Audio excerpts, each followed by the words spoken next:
Bom dia, boa tarde, boa noite, saudações esmeraldinas com um certo alívio. Hoje, domingo, no dia após aquele empate de 2-2 com o Atlético Mineiro na Serrinha, um jogo que a gente esperava e realmente foi um jogo complicado, a gente vai falar um pouco sobre isso, mas que foi verdadeiramente um ponto ganho ontem.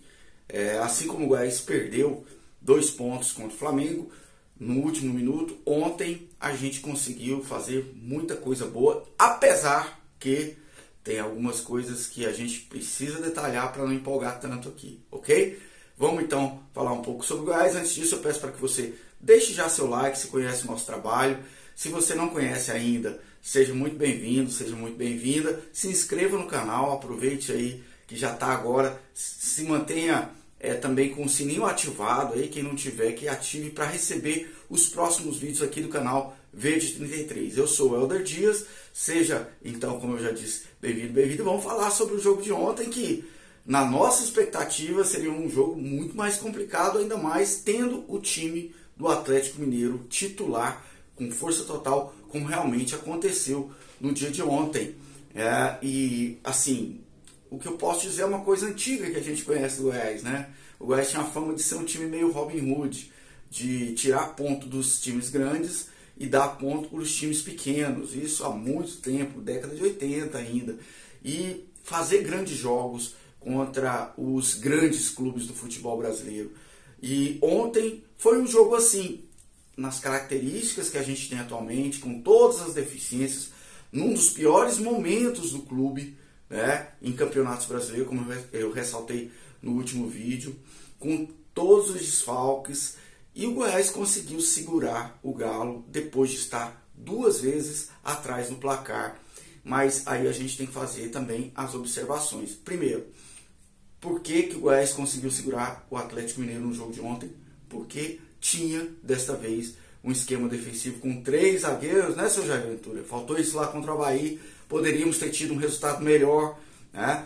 O Goiás tinha 3 zagueiros, teve um time que veio para cima e o Goiás soube se portar e suportar, né? Soube se portar e soube suportar a pressão do Atlético Mineiro. Tanto é que o primeiro gol do Galo surgiu no final do primeiro tempo, aos 38, 39 minutos, com o Hulk chutando de fora da área, um chute realmente de muita felicidade dele. Ele tem categoria para isso, ele tem qualidade para isso, mas a primeira grande chance do Atlético Mineiro foi um chute de fora da área. Quer dizer, o Atlético teve muita dificuldade para entrar dentro da área do Goiás. Isso é muito importante, algo que deve acontecer em todo o jogo do Goiás, até que o time se estabilize e tenha mais potencial ofensivo. Primeiro, cuidar de não deixar o adversário ter liberdade para adentrar ali e ficar cara a cara com o Tadeu.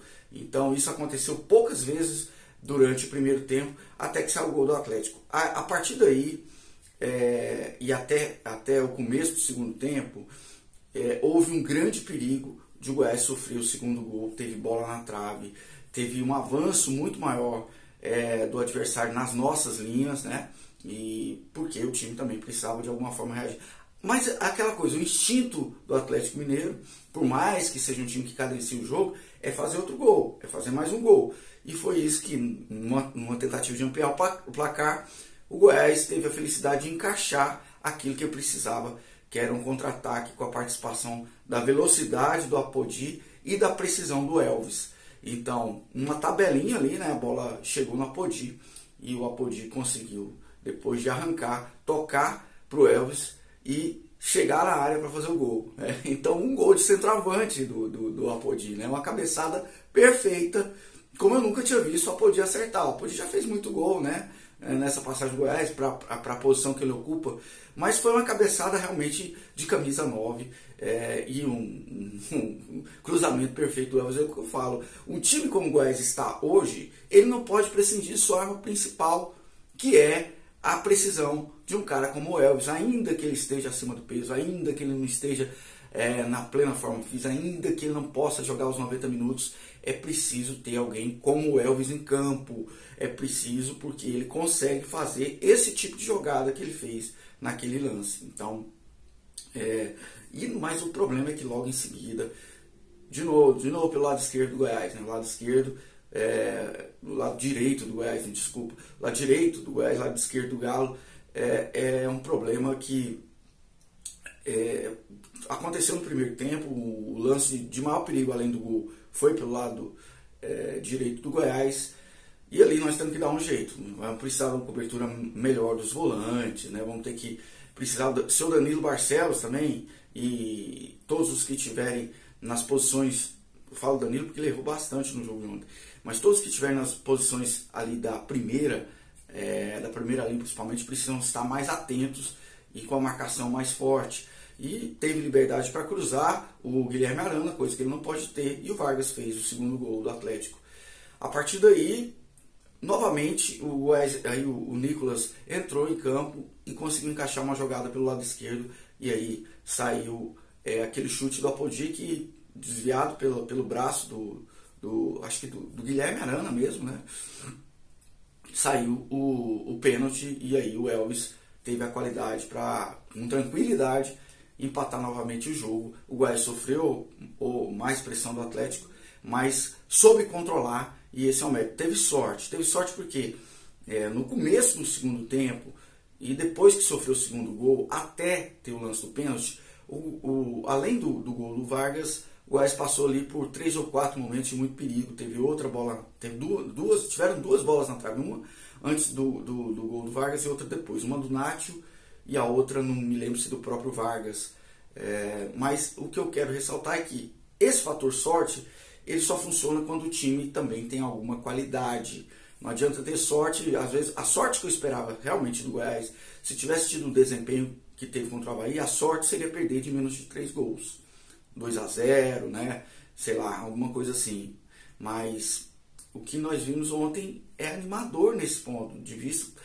Contra times grandes, eu quero ver o Goiás jogar contra um time menor, um time de menos expressão, vamos dizer assim, um Juventude, como jogou contra o Avaí, um Juventude, o próprio Atlético Goianiense, que aí tem característica da rivalidade, muda um pouco o cenário, mas o América Mineiro, né, o Curitiba, que o Goiás já fez no retorno, que o Goiás saiba se posicionar de uma forma a conseguir também tomar uma certa autonomia de jogo também, né? Ter alguma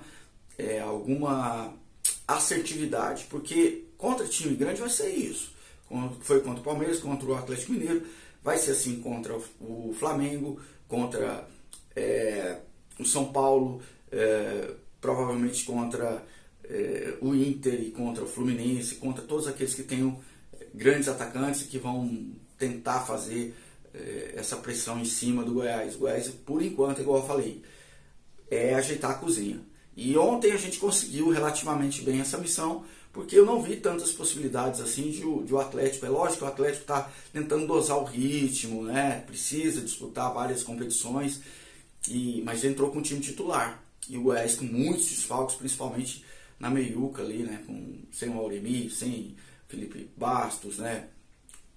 Tendo o Matheus Salles e outros jogando. O Matheus Salles não começou jogando, começou o Lordelo, mas ainda vejo muita deficiência no Matheus Salles, mas infelizmente é o que a gente tem, né? Nós temos poucas opções, mas eu gostei muito de ter começado com o Elvis e de ter dado ali a chance para o Nicolas voltar no segundo tempo, e ele é importante para o time, a gente já sabe disso, tanto ele quanto o Vinícius, quanto o Elvis, são peças-chave para o ataque do Goiás, e no momento a gente tinha como titular só o Elvis, então fica muito dependente dele.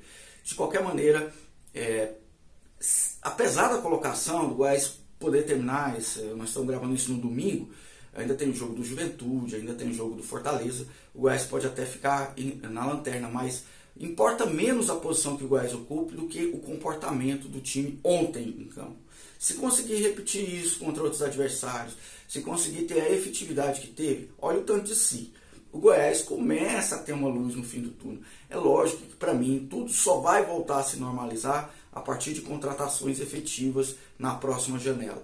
Mas até lá nós precisamos pontuar o máximo possível. Na minha conta, o Goiás chegaria aí com 22, 23 pontos ao final desse turno. Eu contava com ponto contra o Avaí, né? E eu não contava com ponto contra o Atlético. Então, meio que uma coisa compensa a outra, mas ainda assim tem muito jogo, precisa ainda evoluir bastante para chegar a essa pontuação, que é uma pontuação ainda de zona de rebaixamento para beira, ali entre o décimo, para terminar entre 15º e 17º lugar. Nós ainda estaríamos ali ou na faixa ou saindo, mas a minha esperança é que o segundo turno do Goiás seja melhor do que o primeiro, que diretoria se acerte, que o time seja reforçado de forma eficaz e que a gente tenha aí um respiro durante com um bom resultado aqui, outro ali, para chegar ao final desse primeiro turno com esperança de um segundo turno melhor. E a gente vai falar mais sobre isso no próximo vídeo. Bom, o que eu queria ressaltar, outra coisa do jogo, o comportamento do Hulk, né?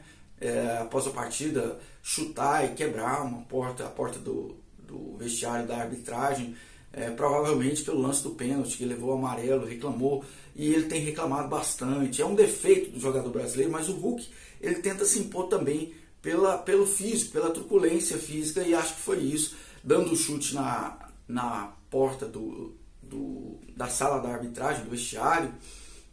Merece sim uma punição maior, merece pegar um gancho aí de 1 ou 2 jogos, isso tem que ser relatado na súmula. Ele é um grande jogador, talvez não, o melhor atacante do Brasil no momento. Só não digo que é o melhor jogador do Brasil, atuando no Brasil hoje, porque o Rafael Veiga está realmente numa fase esplendorosa, mas isso não pode ser tolerado. Então, é preciso que a gente volte à normalidade no futebol brasileiro, que essas agressões parem. A gente viu o caso também do Jean Carlos lá na final contra o Náutico, né, do Náutico contra o Retrô, final do Pernambucano, partindo para cima de uma árbitra, peitando uma árbitra. Olha, tem que ter essa diferenciação. Eu sei que a posição, a autoridade é a mesma, mas até por isso mesmo, se está peitando os árbitros, vai peitar a árbitra também. Tem que acabar com as duas atitudes, contra homem ou contra mulher. Não pode ter isso. O Brasil precisa se disciplinar em termos de arbitragem, de comportamento de jogador. A gente vê o futebol europeu, olha, dá vergonha quando a gente compara. É lógico que são outra cultura, outros, mas mesmo na Argentina a gente vê muito menos reclamação direta contra a arbitragem do que aqui. Então precisamos mudar, isso precisa deixar de acontecer. Então fica aqui meu comentário sobre o jogo de hoje. Se você gostou, deixa aqui seu jogo de ontem, deixa aqui o seu like e se inscreva no canal aí, dá uma força pra gente aqui no canal Verde 33, ok? Se você não for inscrito, obviamente. Então, um abraço verde e uma grande semana aí para todos nós, que tenhamos boas notícias durante essa semana sobre o futebol e também sobre as outras coisas da nossa vida, ok? Até mais, valeu!